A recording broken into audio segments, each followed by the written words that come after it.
Anthropic officially, arbitrarily, and capriciously designated a supply chain risk by Zvi Moshowitz, March 6, 2026. Make no mistake about what is happening. The Department of War, DOW, demanded Anthropic bend the knee and give them unfettered access to Claude without understanding what that even meant. If they didn't get what they want, they threatened to both use the Defense Production Act, DPA, to make Anthropic give the military this vital product, and also designate the company a supply chain risk, SCR. Hegseth sent out an absurdly broad SCR announcement on Twitter that had absolutely no legal basis, that if implemented as written would have been corporate murder. They have now issued an official notification which is still illegal, arbitrary, and capricious, but is scoped narrowly and won't be too disruptive. Nominally, the SCR designation is because we cannot rely on that same product when the company has not bent the knee and might object to some uses of its private property that it never agreed to allow. No one actually believes this. No one is pretending others should believe this. If they have real concerns, there are numerous less restrictive and less disruptive tools available to the Department of War. Many have the bonus of being legal. In actuality, this is a massive escalation, purely as punishment.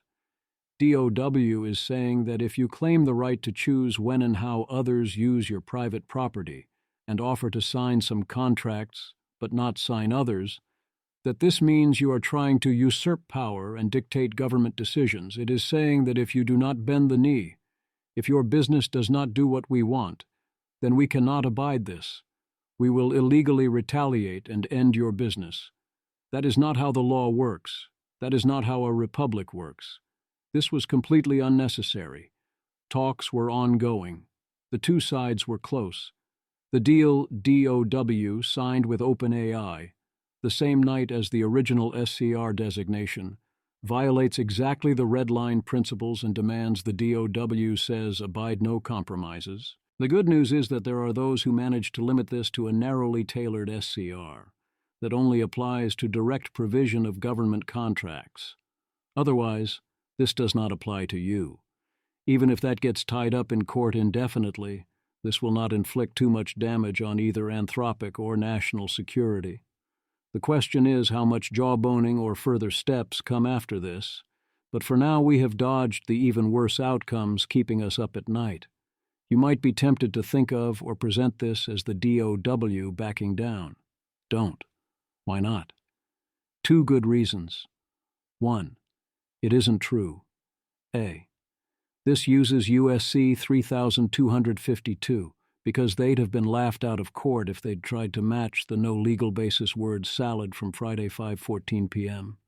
B. Given the use of USC 3252, this is maximally broad. C. The fact that they toyed with doing something even worse does not make this not an arbitrary, capricious, and dramatic escalation purely as punishment. 2. The DOW cannot see itself as backing down, or it will do even worse things. Dean W. Ball. No one should frame the DOW's supply chain risk designation as the government backing down. If that becomes the narrative, it could encourage further action to avoid the appearance of weakness. It is also not true that it is backing down. The government really is exercising its supply chain risk designation authority under 10 USC 3252 to the fullest extent, and this is assuming it's even legitimate to use it on an American firm, which is deeply questionable. Hegseth's threat was far broader than his power, which is the only reason this seems de-escalatory. If you had asked me for a worst-case scenario before Hegseth's tweet last Friday, I would have told you precisely what has unfolded. This could mean that any vendor of widely used enterprise software, Microsoft, Apple, Salesforce, etc., could be barred from using Anthropic in the maintenance of any codebases offered to DOW as part of a military contract, for example. Any startup who views DOW as a potential customer for their products will preemptively have to avoid Claude. This is still a massive punishment from USG. You might also ask, if I knew Hegseth's power was more limited than he threatened, why did I take his threat at face value? The answer is that we have so clearly moved past the realm of reason here that, well, to a first approximation, I take the guy who runs the biggest military on Earth at his word when he issues threats. Sometimes some people should talk in carefully chosen Washington language, as ARI does here. Sometimes I even do it. This is not one of those times. Post overview. This post is an update on events since the publication of the weekly and an attempt to reiterate key events and considerations to put everything into context. For details and analysis of previous events, see my previous posts. 1. Anthropic and the Department of War from February 25th. 2. Anthropic and the DOW. Anthropic responds from February 27th. 3. A Tale of Three Contracts from March 3rd. 4. AI number 158, the Department of War from March 5th. For those following along, these are the key events since last time. 1. Wednesday morning, talks between Anthropic and the DOW have resumed, in line with FT reporting, and progress on concrete proposals is being made. 2. Wednesday afternoon, an internal Anthropic memo from Friday evening uncharacteristically leaks, most of which was correct technical explanations of the situation, and also containing some reasonable suppositions as of time of writing, but that also included some statements that were ill-considered and caused fallout. Negotiations were disrupted. 3. Thursday morning, all quiet as everyone dealt with fallout from the leaked internal Anthropic memo. Scrambling to keep things contained continues. 4. Thursday, 1 p.m. Katrina Manson reports that the Pentagon has sent a formal SCR to Anthropic, but the report has no details. 5. Thursday afternoon. Reporting comes out that Trump plans U.S. control over global AI chip sales, and it remains unclear what this means. But Commerce has been very clear they're not bringing back diffusion rules and that the early reporting gave a false impression. We still await clarity on what is changing. 6. Thursday evening. Anthropic issues a conciliatory statement noting that the SCR is of limited scope and need not impact the vast majority of customers, pointing out that everyone wants the same outcomes and wants to work together, and that discussions have been ongoing, and directly and personally apologizing for the leaked Anthropic memo that Dario Amodi wrote on Friday night. 7. Meanwhile, various people continue to advocate against private property. Anthropic's statement on the SCR, it was an excellent statement. I'm going to quote it in full since no one clicks links, and I believe they would want me to do this. Dario Amodei, CEO Anthropic.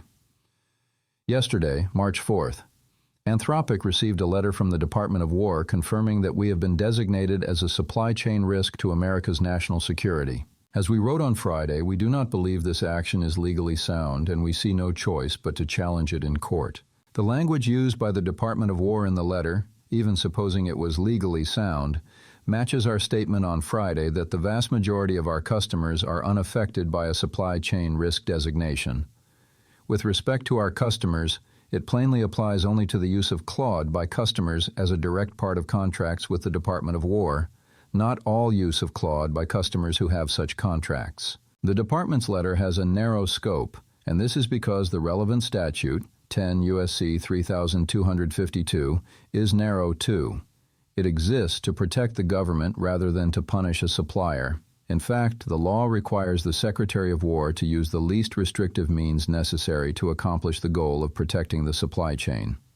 Even for Department of War contractors, the supply chain risk designation doesn't and can't limit uses of Claude or business relationships with Anthropic if those are unrelated to their specific Department of War contracts. I would like to reiterate that we had been having productive conversations with the Department of War over the last several days, both about ways we could serve the department that adhere to our two narrow exceptions, and ways for us to ensure a smooth transition if that is not possible.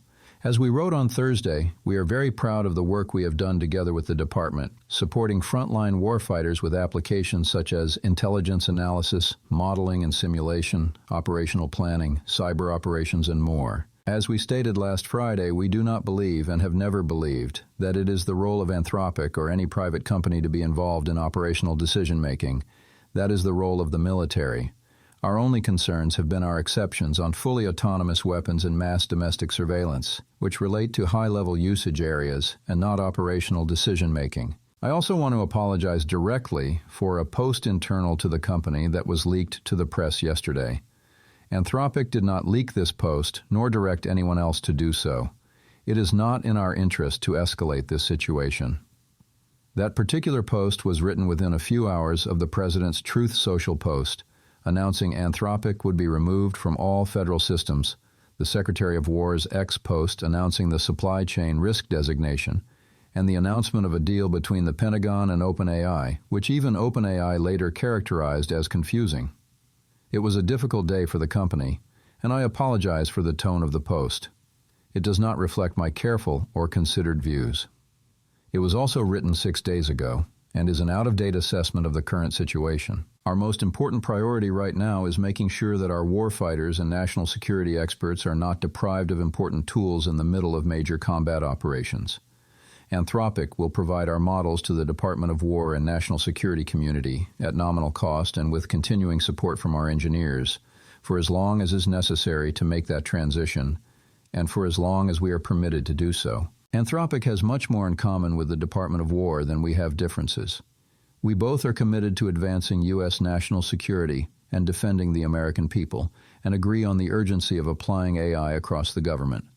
All our future decisions will flow from that shared premise. I believe and hope that this will help move things forward towards de-escalation. What the actual SCR designation says. Secretary of War Pete Hegseth's original tweet on Friday at 5:14 p.m. was not a legal document. It claimed that it would bar anyone doing business with the DOW from doing any business with Anthropic, for any reason. This would in effect have been an attempt at corporate murder, since it would have attempted to force Anthropic off of the major cloud providers and have forced many of its largest shareholders to divest. That move would have had no legal basis whatsoever, and also no physical logic whatsoever, since selling goods or services to Anthropic or providing Anthropic services to others obviously has no impact on the military supply chain. It would not have survived a court challenge, but if Anthropic failed to get a TRO, that alone could have caused major disruptions and a stock market bloodbath. We are very fortunate and happy that this was not the letter that DOW ultimately chose to send after having time to breathe. As per Anthropic, the official supply chain risk designation letter invokes the narrow form of SCR, 10 U.S.C. 3252. Anthropic. The department's letter has a narrow scope, and this is because the relevant statute, 10 U.S.C. 3252, is narrow too. It exists to protect the government rather than to punish a supplier. In fact, the law requires the Secretary of War to use the least restrictive means necessary to accomplish the goal of protecting the supply chain. Even for Department of War contractors, the supply chain risk designation doesn't, and can't, limit uses of Claude or business relationships with Anthropic if those are unrelated to their specific Department of War contracts. There are 3 levels of danger to Anthropic here if the classification is sustained. 1. Direct loss of business from impacted tasks. This is nothing. Defense contracts and government use are a tiny portion of overall revenue. 2. Indirect loss of business due to dual stack, uncertainty, or compliance costs.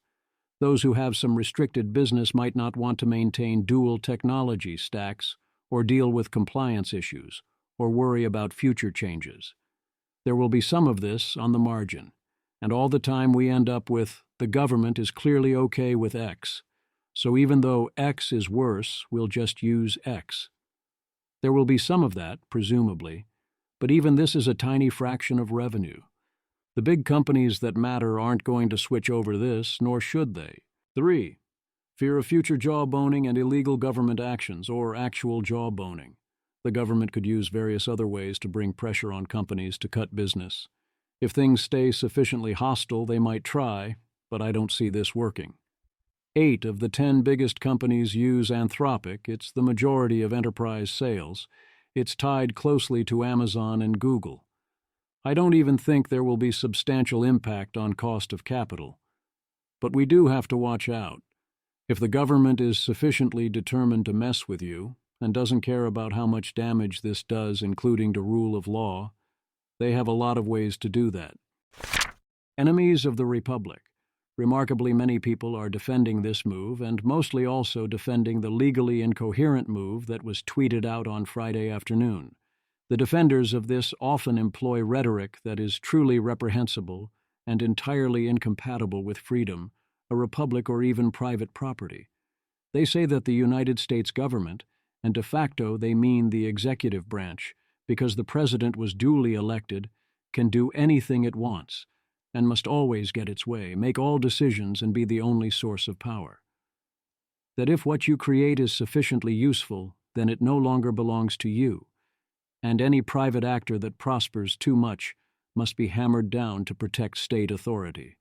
There are words for this: communist, authoritarian, dictatorship, gangster nations. This is how such people are trying to redefine democracy in real time. You do not want to live in such a nation. Such nations do not have good futures. Rune, OpenAI. To reiterate, whatever went wrong between Amadei and Hegseth, whatever rivalry between the labs, this is a massive overreaction and a dark precedent. Ashperger. This is the first time that I'm really surprised by your stance. The reality is that the USG can in general do whatever they want. They always have and always will. Within a certain frame, courts and laws are allowed to exist and give people the illusion that these systems and principles extend to all actions of the USG. But once you go outside of this frame and challenge the absolute raw power behind the scenes, anything goes. That's the realm that Anthropic entered and challenged the USG within. And at least since the early 20th century, the USG has never reacted to a direct challenge in the true realm of its hard power in a peaceful way. This is not a conspiracy angle or anything. It's just how power has worked since time beginning. Anthropic didn't challenge the government's power. Anthropic used the most powerful weapon available to every person, the right to say no and take the consequences. These are the consequences if you don't live in a republic. If you remember one line today, perhaps remember this one. Rune, OpenAI. The USG can in general do whatever they want. The founders of this great nation fought several bloody wars to make sure this is not true. The government cannot in general do whatever it wants. That could change. It can happen here. Know your history, lest it happen here. Kelsey Piper. Incredible to see people just casually reject the bedrock foundations of American greatness, not just as some dumb nonsense that they're too cool to believe, but as something they literally are not familiar with. As Dean Ball has screamed from the rooftops, we have been trending in this direction for quite some time, and the danger to the Republic and attacks on civil liberties is coming from all directions. The situation is grim. There are words for those who support such things. I don't have to name them. I have talked for several years about the quest for sane regulations, because I believe the default outcome of building superintelligence is that everyone dies, and that highly capable AI presents many catastrophic risks. I supported bills like SB 1047 that would have given us transparency into what was happening and enforcement of basic safety requirements. We were told this could not be abided.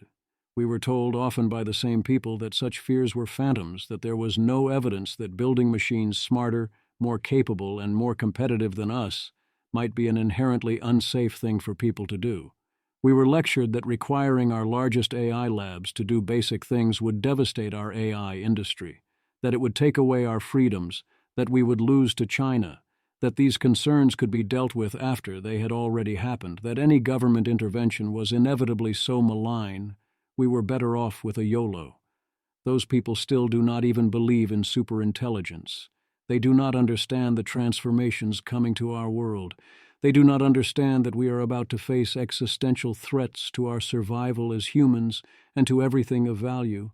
All they see in this world is the power, and demand that it be handed over.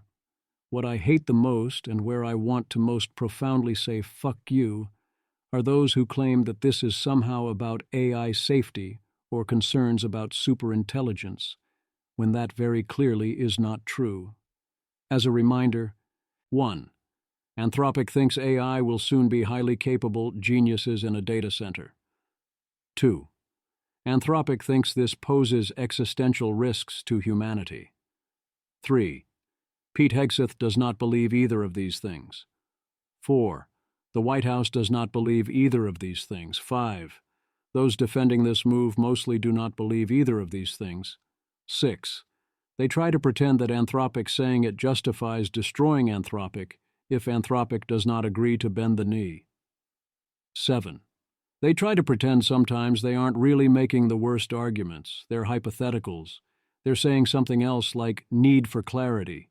8. They repeat DOW misinformation about what led to this, as if it is basically true. 9. When pressed, they admit this is simply about raw power, because it is. We saw this yesterday with Ben Thompson. Here we see it with Krishnan Rohit and Noah Smith. Noah Smith.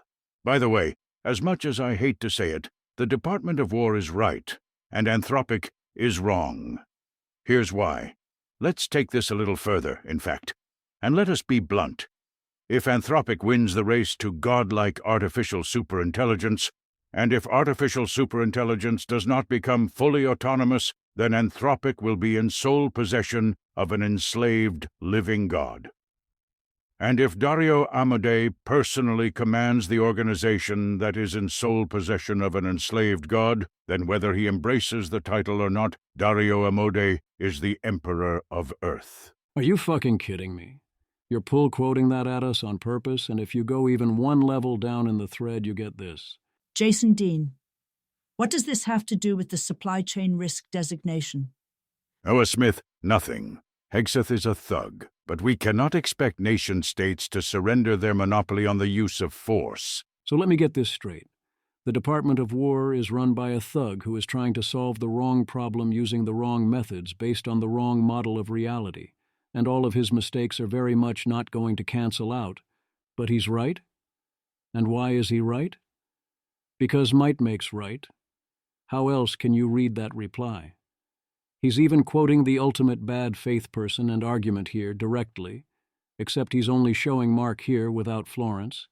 Mark Andreessen, overheard in Silicon Valley.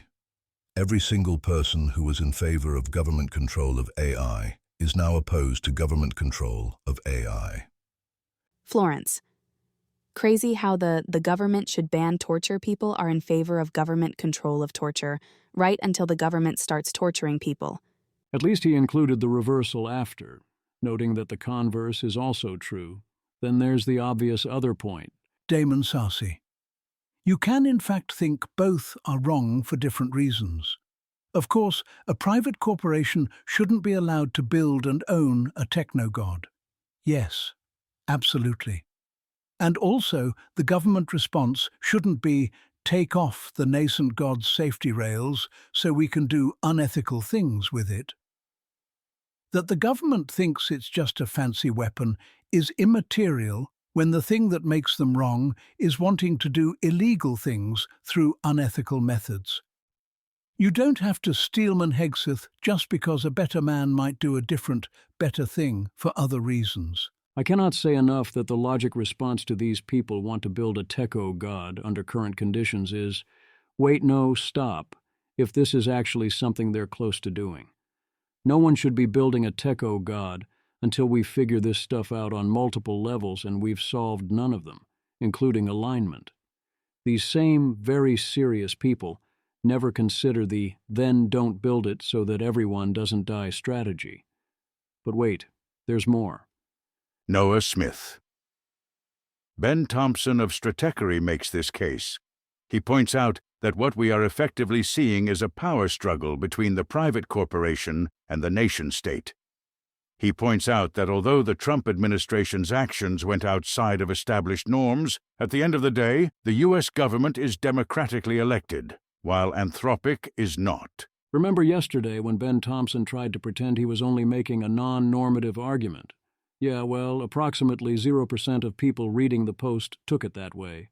He damn well knew that's how people would take the argument, and it's being quoted approvingly by many, and Ben hasn't, shall we say, been especially loud and clear about walking it back.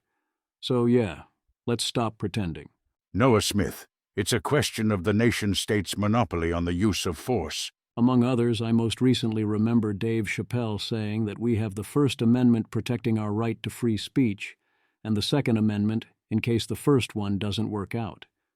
Whereas Noah Smith is explicitly saying Claude should be treated like a nuke. So as much as I dislike Hegseth's style and the Trump administration's general pattern of persecution and lawlessness, and as much as I like Dario and the Anthropic folks as people, I have to conclude that Anthropic and its defenders need to come to grips with the fundamental nature of the nation-state. It seems a lot of people think the fundamental nature of the nation-state is that of a gangster, like Putin, and they are in favor of this rather than against it. If the pen is mightier than the sword, why are we letting people just buy pens? I do respect that at least Noah Smith is, at long last, taking the idea of superintelligence seriously, except when it comes time to dismiss existential risk. He seems to be very quickly getting to some other conclusions, including ending API access for highly capable models and certainly banning open source. Maybe trying to wake up such folks was always a mistake.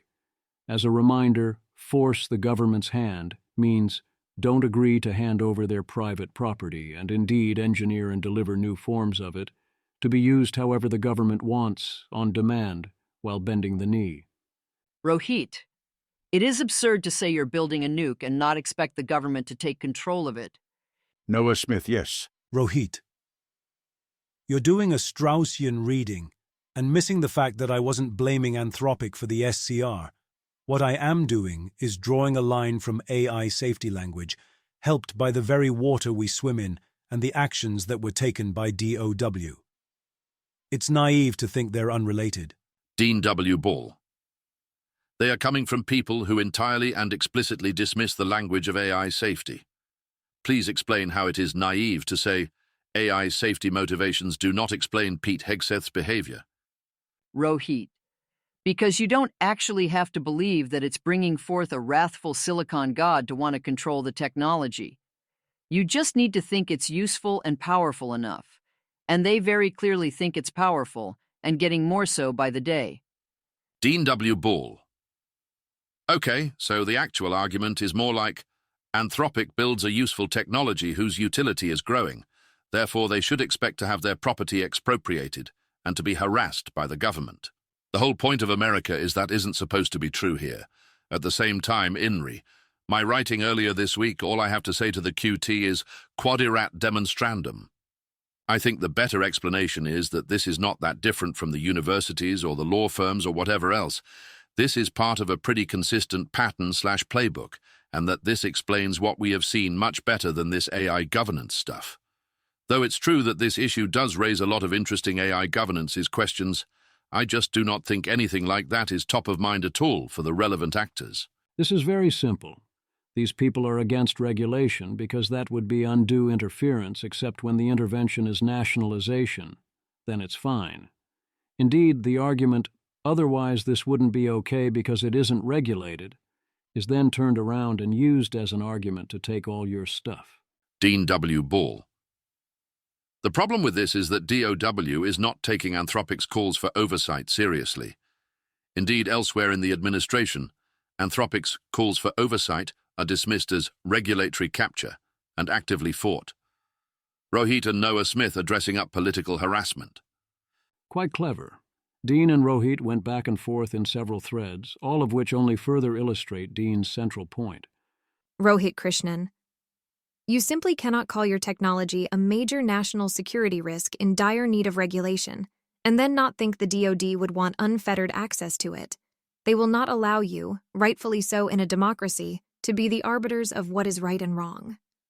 This isn't the same as you or me buying an iOS app and accepting the T&Cs. It's clear as day. If you say you need to be regulated, they get to take your stuff. If you try to say how your stuff is used, that's you deciding right and wrong. Rohit Krishnan. Democracy is incredibly annoying, but really, what other choice do we have? The choice is called a republic, a government with limited powers where private property is protected.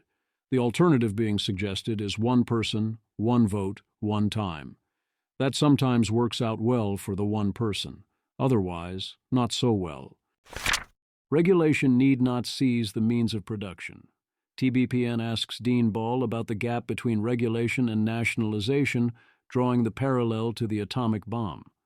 Dean agrees nukes worked out, but we failed to get most of the benefits of nuclear energy, and points out the analogy breaks down because AI expresses and is vital to your liberty, and government control of AI inevitably would lead to tyranny, whereas control over energy and bombs does not do that, and makes logistical sense. Dean also points out that try to get regulation right has been systematically categorized as supporting regulatory capture, even when bills like SB 53 are extremely light touch and clearly prudent steps. It has been made all but impossible to stand up regulations that matter as certain groups concentrate their fire on attempts to have us not die, while states are left largely free to push counterproductive bills that would only cut off AI's benefits or that would disrupt construction of data centers. I can affirm strongly that Anthropic has not been in any way, shape, or form advocating for regulatory capture, and has opposed or not supported measures I strongly supported, to my great frustration. Indeed, Anthropic's pushes here have resulted in clashes with the White House that are very much not helping Anthropic's net present value of future cash flows. It is many of the other labs that have been trying to lobby primarily for their own shareholder value, whereas OpenAI and A16Ds and others, through their super PAC, have been trying to get an outright federal moratorium on any state laws so that we can instead pursue some amorphous, undefined federal framework, while sharing no details whatsoever about what such a thing would even look like, or at least none that would have any chance of accomplishing the task at hand, and systematically trying to kill the campaign of Alex Bors to send a message that no attempts at AI regulation will be tolerated. Whenever someone says they want a national framework, ask to see this supposed federal framework because the only person who has proposed a real one that I've seen is Dean Ball, and they sure as hell don't plan on implementing his version. But we digress. Microsoft stands firm. The SCR is narrow, so there is no legal reason for anyone to change their behavior unless they are directly involved in defense contracting.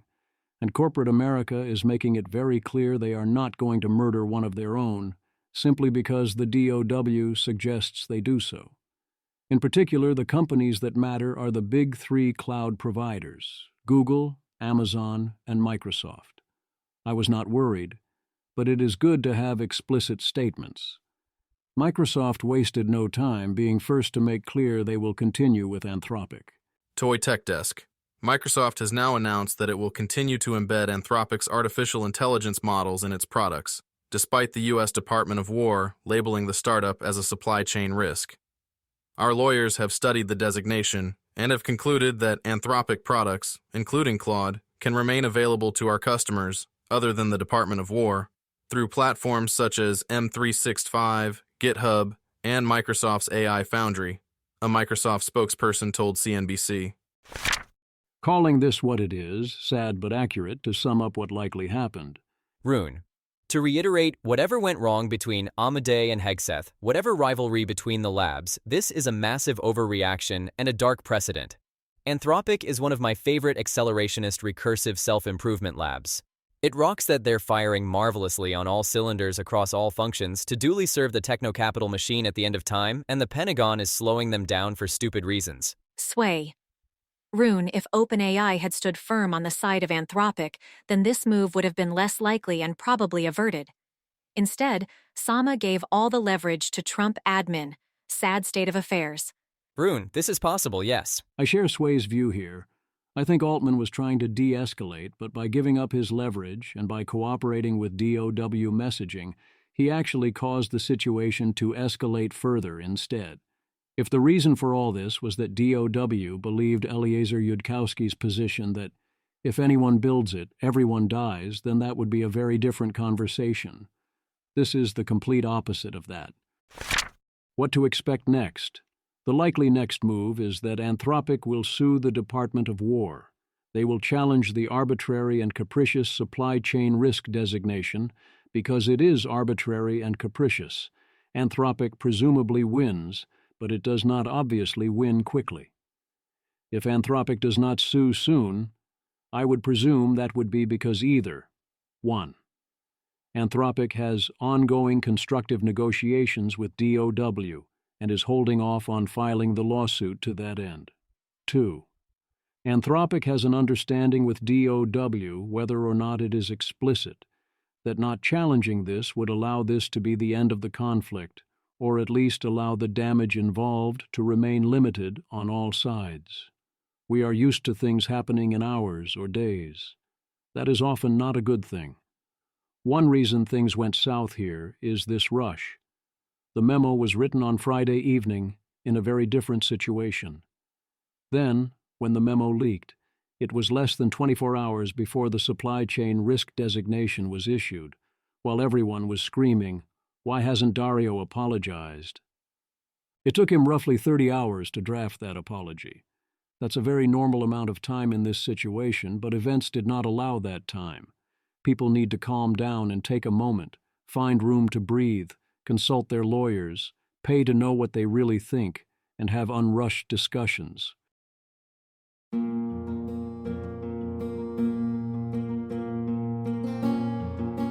This has been an episode of the Don't Worry About the Vase podcast. If you enjoyed this podcast, please visit thezv.substack.com to support the author. If you enjoy having AI-narrated episodes, please note this is a listener-supported podcast. To receive new posts and support the cost of creation, consider becoming a subscriber at dwatvpodcast.substack.com. Thanks for listening.